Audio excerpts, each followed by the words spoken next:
had begun part 3, but then I ran out of room on my phone, so I had to upload them. Alright, so this is part 3 to the parts about two Babylons.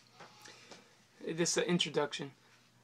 That new and unexpected light, in some way or other, should be cast about this very period on the church of the grand apostasy. The very language and symbols of the apocalypse might have prepared us to anticipate. In the apocalyptic visions, it is just before the judgment upon her that, for the first time, John sees the apostate church with the name Babylon the Great written upon her forehead. Revelation 17:5. What means the writing of that name on the forehead? Does it not naturally indicate that just before judgment overtakes her, her real character was to be so thoroughly developed that everyone who has eyes to see, who has the least spiritual discernment, would be compelled, as it were, on ocular demonstration, to recognize the wonderful fitness of the title which the Spirit of God had affixed to her?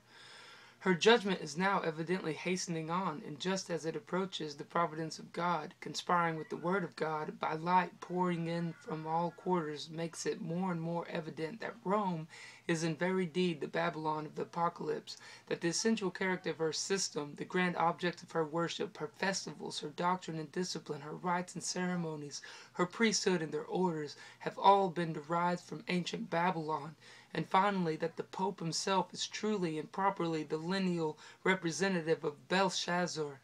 In the warfare that has been waged against the domineering pretensions of Rome, it has too often been counted enough merely to meet and set aside her presumptuous boast, that she is the mother and mistress of all churches, the one Catholic Church, out of whose pale there is no salvation.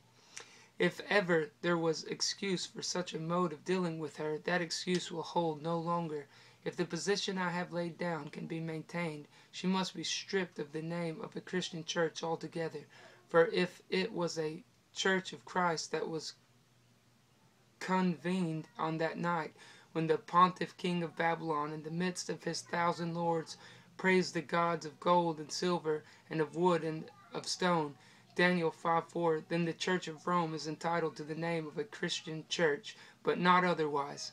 This to some, no doubt, will appear a very startling position, but it is one which it is the object of this work to establish, and let the reader judge for himself whether I do not bring ample evidence to substantiate my position. So, that's Alexander Hislop, Introduction to the Two Babylons. Hope y'all enjoyed. It's a 3-part series. Take it easy. Bye.